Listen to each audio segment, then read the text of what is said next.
नमस्कार। एक फूल की चाह के दूसरे भाग में आप सभी का हार्दिक स्वागत है। विद्यार्थियों, हमने पहले भाग में हमने देखा कि किस प्रकार से सुखिया बीमार है, बुखार से वह तप रही है, महामारी आसपास फैली हुई है और एक पिता चिंतित अवस्था में अपनी पुत्री को बचाने की उम्मीद कर रहा है, कोशिश कर रहा है वह। और पुत्री सुखिया वह एक फूल की चाह कर रही है, देवी माँ में चढ़ाए हुए फूल की वह मांग कर रही है। कविता का अर्थ समझने से पहले हम शेष कविता का पठन कर लें। ऊंचे शैल शिखर के ऊपर मंदिर था विस्तीर्ण विशाल, स्वर्ण कलश सरसिज विहसित थे, पाकर समुदित रवि कर जाल। दीप धूप से आमोदित था मंदिर का आंगन सारा, गूंज रही थी भीतर बाहर मुखरित उत्सव की धारा। भक्त वृंद मृदु मधुर कंठ से गाते थे सभक्ति मुद में, पतित तारणी पाप हारणी माता तेरी जय जय जय। पतित तारणी तेरी जय जय जय मेरे मुख से भी निकला, बिना बढ़े ही मैं आगे को जाने किस बल से ढिकला। मेरे दीप फूल लेकर वे अम्बा को अर्पित करके, दिया पुजारी ने प्रसाद जब आगे को अंजलि भर के। भूल गया उसका लेना झट परम लाभ सा पाकर मैं, सोचा बेटी को माँ के ये पुण्य पुष्प दूं जाकर मैं। सिंह पौर तक भी आंगन से नहीं पहुँचने मैं पाया, सहसा यह सुन पड़ा कि कैसे यह अछूत भीतर आया। पकड़ो देखो भाग न जावे, बना धूर्त यह है कैसा, साफ स्वच्छ परिधान किए है भले मानुषों के जैसा। पापी ने मंदिर में घुसकर किया अनर्थ बड़ा भारी, कलुषित कर दी है मंदिर की चिरकालिक शुचिता सारी। क्या मेरा कलुष बड़ा है देवी की गरिमा से भी? किसी बात में हूँ मैं आगे माता की महिमा के भी। माँ के भक्त हुए तुम कैसे करके यह विचार खोटा, माँ के सम्मुख ही माँ का तुम गौरव करते हो छोटा। कुछ न सुना भक्तों ने झट से मुझे घेर कर पकड़ लिया, मार मार कर मुक्के घुसे धम से नीचे गिरा दिया। मेरे हाथों से प्रसाद भी बिखर गया, हा सबका सब। हाय अभागी बेटी, तुझ तक कैसे पहुँच सके यह सब। न्यायालय ले गए मुझे वे, 7 दिवस का दंड विधान, मुझको हुआ था मुझसे देवी का महान अपमान।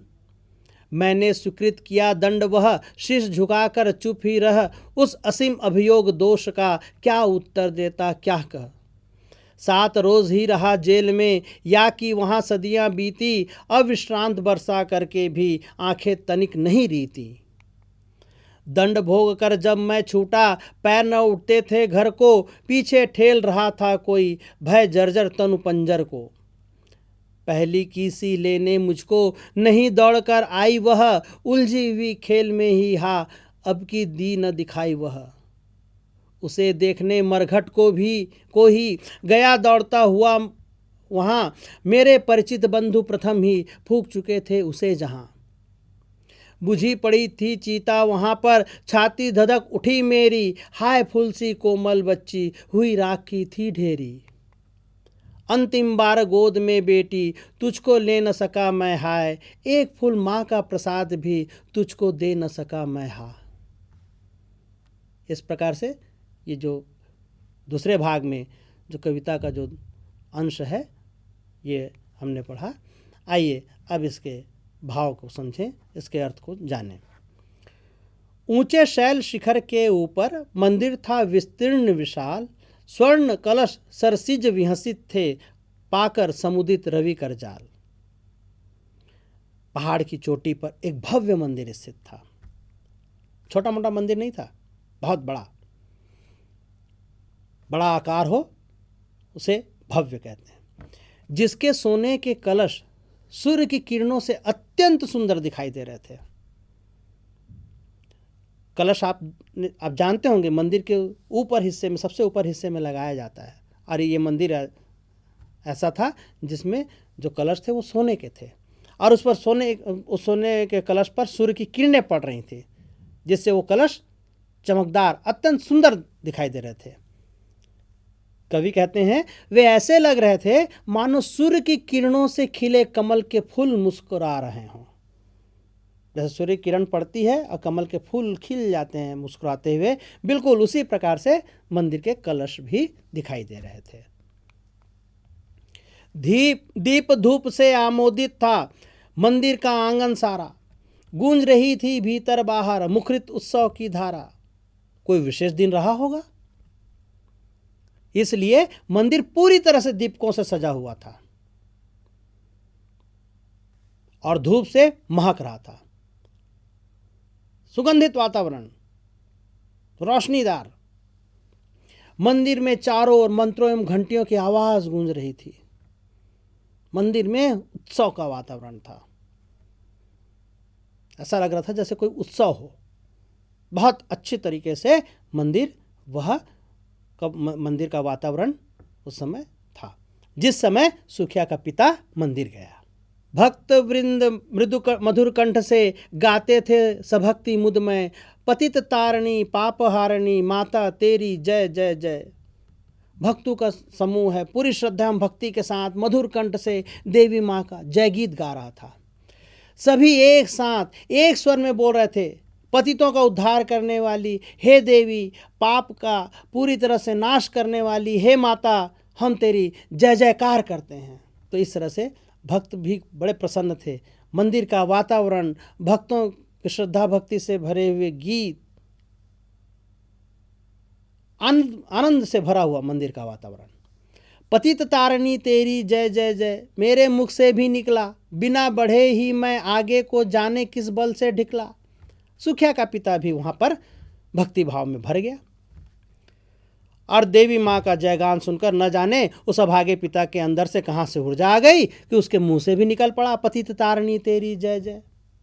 और वह बिना किसी प्रयास के अपने आप ही मंदिर के अंदर चलता गया, मानो उसे किसी शक्ति ने मंदिर के अंदर धकेल दिया हो। ढिकला मतलब किसी ने धक्का दिया हो, जानबूझकर नहीं है। मतलब ऐसा लग रहा था जैसे किसी ने कोई प्रेरित कर रहा है, कोई धक्का दे रहा है और वह मंदिर के अंदर बढ़ गया।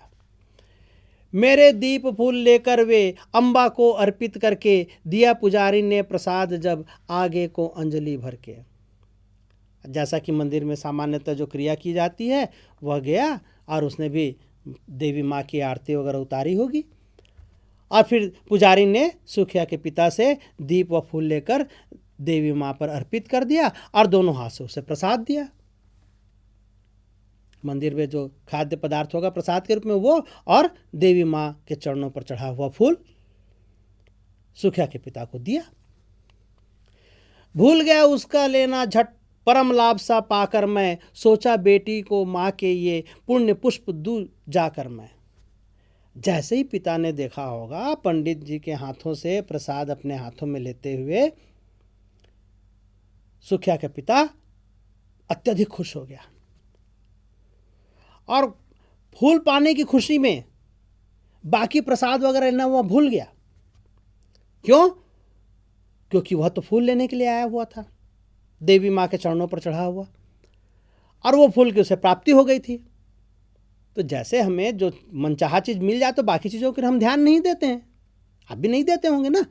बस उसी प्रकार से उसका पिता भी बाकी चीज़ों पर उसका ध्यान नहीं रहा। बस वो फूल जैसे उसके हाथ में आया वह जल्दी से जल्दी अपने घर पहुंचना चाहता था ताकि वह अपनी बेटी को पूजा के फूल दे सके।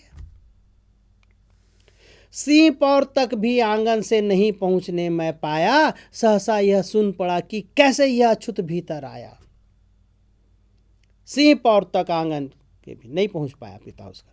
सिंह पौर आप लोग जानते होंगे, मंदिर वगैरह में जाएंगे आप, विशेष रूप से देवी दुर्गा वगैरह के मंदिर में आप जाएंगे तो आपने देखा होगा जो प्रवेश द्वार होता है ना, वहाँ पर सिंह की मूर्ति रहती है। या तो प्रवेश द्वार के ऊपर आपको मिलेगा या फिर सामने नीचे, तो वही उसे ही कहते हैं सिंह पौर।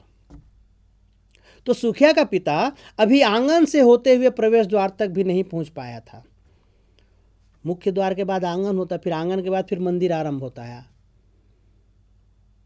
तो वह प्रवेश आंगन को पार करते हुए अभी सिंह जो पौर होता है वहाँ तक नहीं पहुँच पाया था कि वह पहचान लिया गया, किसी ने उसे पहचान लिया और पीछे से आवाज़ आई, अरे यह अछूत मंदिर में कैसे घुस आया। बच्चों, पहले जब हमारे देश में समाज में छुआछूत की भावना बहुत ज़्यादा थी तो कुछ जातियों को अछूत माना जाता था और उन अछूतों को मंदिर में जाने की मनाही रहती थी। ये अच्छी बात तो नहीं थी, परंतु ऐसी परंपरा बनी हुई थी। लोगों में आज की तरह जागरूकता नहीं थी, लोग आज की तरह शिक्षित नहीं थे। आज आप मानेंगे क्या ये छुआछूत? नहीं मानेंगे ना, क्योंकि आप शिक्षित हो गए हैं, आप इन जाति भेदभाव को नहीं मानते हैं। पर पहले हमारे समाज में, हमारे भारत देश में इस प्रकार की प्रथाएं, कुप्रथाएं चल रही थी। तो ये उसी समय की कविता है। बस किसी ने पहचान लिया सुखिया को, सुखिया के पिता को। सुखिया का पिता निम्न जाति का था, अछूत जाति का था वह। बस आवाज आई फिर, अरे ये अछूत मंदिर में कैसे घुस आया, इसे तो अंदर नहीं आना चाहिए था, ये कैसे आ गया अंदर। पकड़ो देखो भाग न जावे, बना धूर्त यह है कैसा, साफ स्वच्छ परिधान किए है भले मानुषों के जैसा। और लोग चिल्लाने लगे, पकड़ो इसे, कहीं भाग न जाए।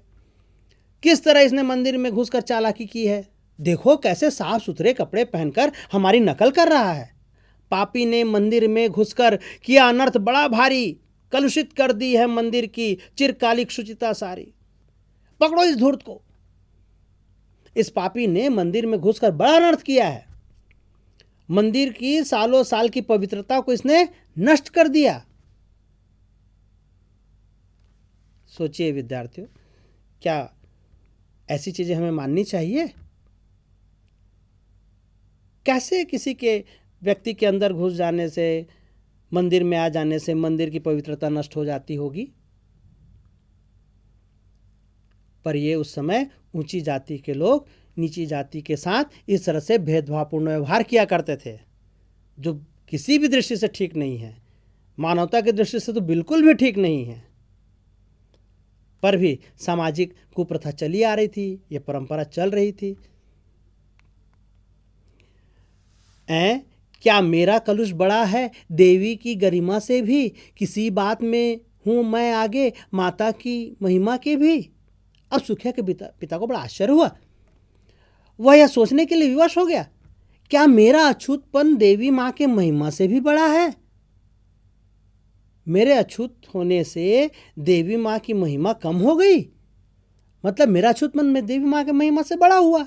अगर देवी माँ की महिमा बड़ी है तो मेरे अछूतपन से देवी माँ की महिमा है दुष्प्रभावित नहीं होनी चाहिए।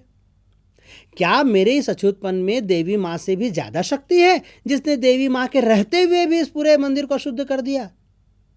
अरे देवी माँ तो बहुत बड़ी है भाई,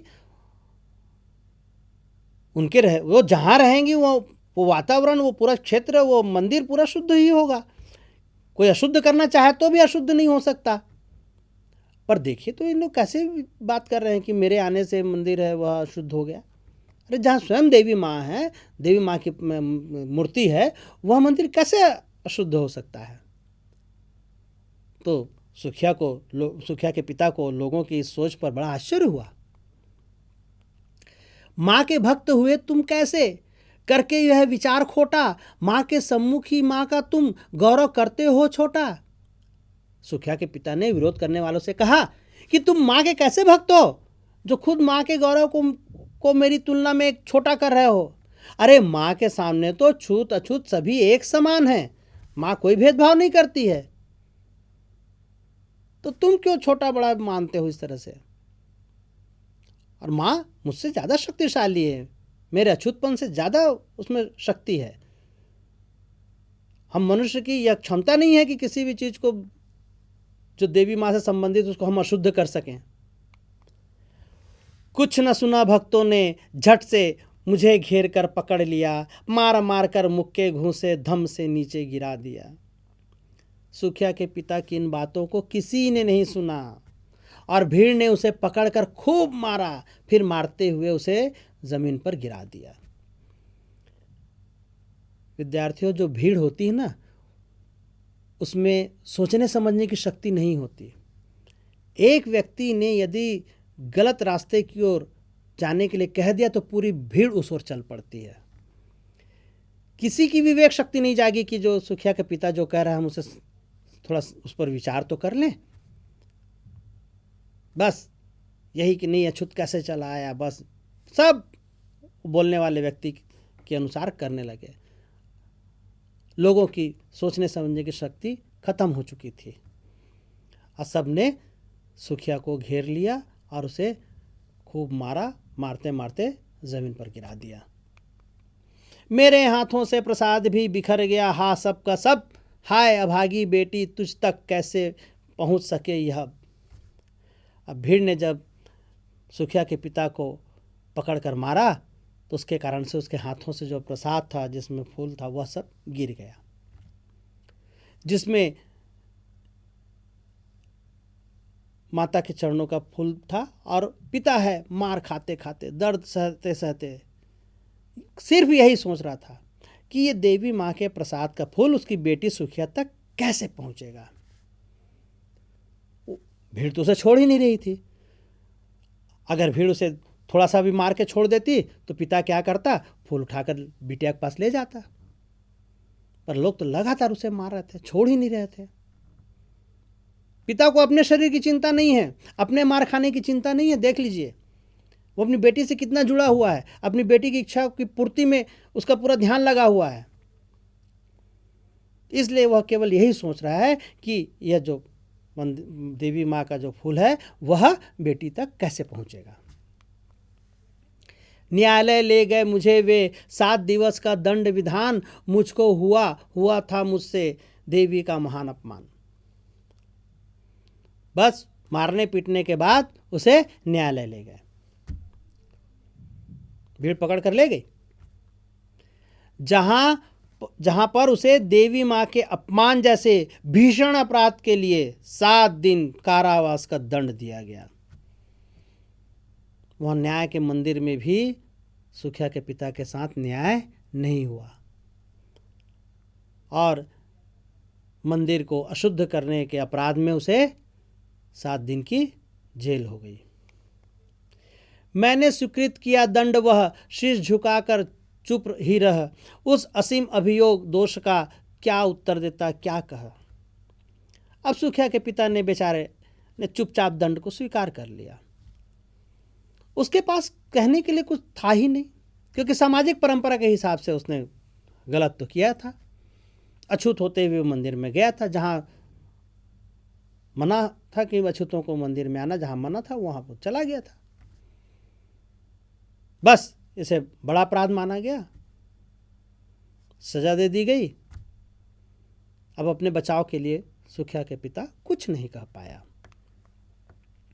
7 रोज ही रहा जेल में, या कि वहां सदियां बीती, अविश्रांत बरसा करके भी आंखें तनिक नहीं रीती। उसे पूरे 7 दिन जेल में बिताने पड़े, जो उसे 7 सदियों के बराबर प्रतीत हो रहे थे। थोड़ी देर पहले बताया गया था, पहले भाग में बताया गया था आपको कि दुख का समय होता है वो जल्दी नहीं कटता। तो 7 दिन उसे 7 सदियों के बराबर, 700 साल के बराबर लग रहे थे। पुत्री से दूर रहने के कारण दुखी पिता के बहते आंसू भी रुक नहीं पा रहे थे। वह हर पल अपनी प्यारी पुत्री को याद करके रोता रहता था। आंसू समाप्त नहीं हो पा रहे थे, लगातार आंसू। कितना दुखी था, चिंतित था ना पिता। बिटिया है, बुखार में तप रही थी, अब उसकी क्या हालत होगी। देख नहीं पा रहा था, मिल नहीं पा रहा था, उसकी खबर नहीं लग पा रही थी। इसलिए बेचारा वह जेल में पड़े पड़े अपनी प्यारी पुत्री को याद करते हुए हमेशा रोता रहता था। दंड भोग कर जब मैं छूटा, पैर न उठते थे घर को पीछे ठेल रहा था कोई, भय जर्जर तनु पंजर को। जेल से छूटकर वह भय के कारण घर नहीं जा पा रहा था। भयभीत था वह, पता नहीं घर में क्या स्थिति होगी। उसकी बिटिया की क्या हालत होगी, कहीं उसकी मृत्यु ना हो गई हो, ये भय के कारण वह घर नहीं जा पा रहा था। फिर भी उसके कदम धीरे धीरे बढ़ रहे थे। ऐसा लग रहा था कि उसके शरीर के अस्थि पंजर को मानो कोई उसके घर की ओर धकेल रहा हो। सूख गया था, हड्डी का ढांचा रह गया था वह। इन 7 दिनों में व्यक्ति केवल खाना पीना न मिलने के कारण ही कमज़ोर नहीं होता, अत्यधिक दुखी होने के कारण भी वह शारीरिक रूप से कमज़ोर हो जाता है। खाने पीने का मन ही नहीं होता। तो वह 7 दिनों कष्टपूर्ण दिन थे सुखिया के पिता के लिए, और इसलिए वह हड्डी का ढांचा भर रह गया था। किसी तरह से उसका शरीर है घर की ओर बढ़ रहा था, जैसे कोई धक्का दे रहा हो। पहली की सी लेने मुझको नहीं दौड़कर आई वह, उलझी हुई खेल में ही हा अब की दी न दिखाई वह। अब जैसा कि पहले होता था, पहले जब सुखिया का पिता पहुंचता था तो क्या है, बिटिया घर से निकल कर आती थी, अपने पिता को आवाज़ देते हुए लिपट जाती थी। जैसे आप लोग भी, पिता के आने का समय होता है, पिताजी आते हैं, अगर गाड़ी की हॉर्न बजती है तो क्या हाँ पापा आ गए, पापा आ गए कहते हैं ना, आप लोग दौड़ते हुए निकलते होंगे जब छोटे रहे होंगे तो, या आपके छोटे भाई बहन आज भी उसी प्रकार से दौड़ कर निकलते होंगे। तो जैसे पहले आती थी वैसे वो दौड़कर बाहर नहीं आई। उलझी हुई खेल में ही हाँ अब की दी न दिखाई वह। पिता पहले आते थे, सुखिया के पिता, तो बाहर सुखिया खेलते हुए दिखाई दे जाती थी, तो बाहर खेलती हुई भी दिखाई नहीं दी। न दौड़कर पिता को लेने के लिए आई, न बाहर खेलती हुई दिखाई दी। तो पिता का चिंता होना स्वाभाविक है। उसे देखने मरघट को ही गया दौड़ता हुआ वहां, मेरे परिचित बंधु प्रथम ही फूंक चुके थे उसे जहां। समझ गया वह, आस पड़ोस वाले ने या उसे खबर दे दी होगी, बता दी होगी। अब वह दौड़ते हुए कहाँ गया, मरघट की ओर। जब वह घर पर अपनी बेटी को नहीं देख पाया तो वह अपनी बेटी को देखने के लिए शमशान की ओर दौड़ पड़ता है। परंतु जब वह शमशान पहुंचता है तो उसके परिचित बंधु पहले ही उसकी पुत्री का अंतिम संस्कार कर चुके होते हैं। देरी हो जाती है उसे, मतलब उसकी बिटिया की मृत्यु हो चुकी है और उसके जो परिचित थे सुखिया के पिता के, वे शवदाह कर चुके थे, उसकी पुत्री के मृत शरीर को जला चुके थे। बुझी पड़ी थी चिता वहाँ पर, छाती धधक उठी मेरी, हाय फूल सी कोमल बच्ची हुई राखी थी ढेरी। सुखिया के पिता को शमशान पहुँचने में भी समय लगा, मतलब ये घटना बहुत समय पहले हो चुकी थी उसकी पुत्री की मृत्यु की, और जब तक पिता पहुंचा तो वहाँ पर शमशान में बिटिया की जो चिता है वह बुझ चुकी थी। बुझी हुई चिता को देखकर सुखिया के पिता की छाती धधक उठी। धधक उठी मतलब उसके मन में गुस्सा, आक्रोश, दुख उमड़ पड़ा। उसकी फूलों की तरह कोमल सी बच्ची आज राख का ढेर बन चुकी थी। अब वो शरीर वहाँ पर नहीं था, राख का ढेर ही बचा था। अंतिम बार गोद में बेटी तुझको ले न सका मैं हाय, एक फूल माँ का प्रसाद भी तुझको दे न सका मैं हा। अंत में सुखिया के पिता के मन में बस यही दुख है कि वह अपनी पुत्री को अंतिम बार गोद में भी नहीं ले पाया। वह इतना भागा है कि अपनी बेटी की अंतिम इच्छा के रूप में देवी माँ के प्रसाद का एक फूल भी उसे लाकर नहीं दे पाया। बेटी को अंतिम बार गोद में न ले पाना, अब बेटी की एक सामान्य सी इच्छा थी, कोई बहुत बड़ी इच्छा नहीं थी, उसकी चाह नहीं थी, देवी माँ के प्रसाद का एक फूल बस। इसलिए पिता है वह बहुत ज़्यादा दुखी हो गए। और यहीं पर कविता समाप्त हो जाती है। आइए दूसरे अंश के कुछ प्रश्नोत्तर देख लें हम। सुखिया के पिता पर कौन सा आरोप लगाकर उसे दंडित किया गया। इसका उत्तर है कि सुखिया का पिता उस वर्ग से संबंधित था जिसे समाज अछूत समझता था। समाज के उच्च वर्गों के भक्तों ने इस निम्न वर्ग के लोगों का मंदिर में प्रवेश वर्जित कर रखा था। प्रवेश वर्जित कर रखा था मतलब प्रवेश के लिए मनाही थी। सुखिया का पिता अपनी बेटी की इच्छा पूरी करने के लिए मंदिर में प्रवेश कर गया। मंदिर की पवित्रता नष्ट करने और देवी मां का अपमान करने का आरोप लगाकर उसे 7 दिन का कारावास देकर दंडित किया गया। ये पिता के साथ व्यवहार हुआ, सुखिया के पिता के साथ। अगला प्रश्न है, जेल से छूटने के बाद सुखिया के पिता ने अपनी बच्ची को किस रूप में पाया? जेल से छूटने के बाद सुखिया के पिता ने अपनी बच्ची को राख की ढेरी के रूप में पाया। अपनी बेटी के शरीर के अंतिम दर्शन नहीं कर पाया, वह उसकी मृत्यु हो गई थी। अतः उसके संबंधियों ने उसका दाह संस्कार कर दिया था। तो पिता है अपनी बच्ची को राख की ढेरी के रूप में ही वो देख पाया बस। इस कविता का केंद्रीय भाव अपने शब्दों में लिखिए। केंद्रीय भाव का मतलब होता है विद्यार्थियों कि इस कविता के माध्यम से आखिर वो कवि क्या कहना चाहता है, क्या समझाना चाहता है। एक फूल की चाह कविता में आज़ादी से पहले भारतीय समाज में फैले वर्ग भेद, ऊंच नीच और छुआछूत की समस्या को केंद्र में रखा गया है। समाज 2 वर्गों में बटा हुआ है, एक कुलीन एवं उच्च वर्ग, दूसरा अछूत समझा जाने वाला निम्न वर्ग। इसी अछूत वर्ग की कन्या सुखिया जो महामारी का शिकार होकर देवी माँ के एक फूल की चाह लिए मर जाती है। विवश पिता अंतिम समय में पुत्री से न मिल पाता है, न उसके शव को देख पाता है।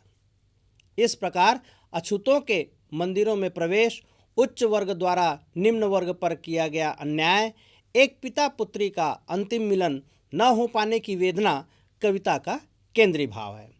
विद्यार्थियों यहाँ पर एक विशेष रूप से ध्यान रखिएगा, इस पूरी कविता में जो भी छुआछूत की समस्या के बारे में कहा गया है वह आज़ादी से पहले की बात है। आज स्थिति ऐसी नहीं है।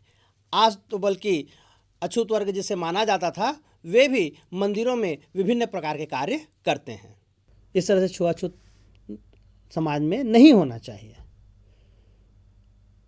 और निम्न वर्ग पर अन्याय नहीं किया जाना चाहिए। पिता पुत्री का अंतिम मिलन संभव होना चाहिए।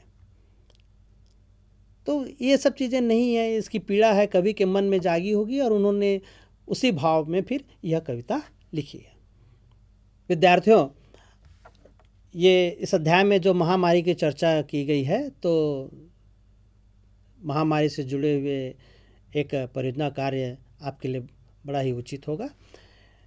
आपके लिए परियोजना कार्य है, इस कविता में महामारी का उल्लेख हुआ है। हम वर्तमान में कोविड-19 नामक महामारी से जूझ रहे हैं। इस महामारी के लक्षण तथा बचने के उपाय बताते हुए एक चित्रमय परियोजना तैयार कीजिए। मतलब बताइए कोविड-19 है, ये इसके क्या क्या लक्षण हैं और इस महामारी से हम कैसे बच सकते हैं, क्या क्या उपाय अपनाना चाहिए हमें, और इसको लेकर चित्रमय परियोजना तैयार करनी है। आपको कुछ चित्र वगैरह भी इसमें आपको देने हैं, केवल लेख ही नहीं लिखना है, आपको चित्र भी इसमें देना है। तो ये समाप्त हुआ कि एक फूल की चाह ये कविता, और मुझे पूरा विश्वास है कि ये कविता आपको पूरी तरह से स्पष्ट हो गई होगी। आप प्रश्नों उत्तर से भी आप बहुत कुछ इस अध्याय को अच्छी तरह से समझ पाए होंगे। आप सभी का बहुत बहुत धन्यवाद।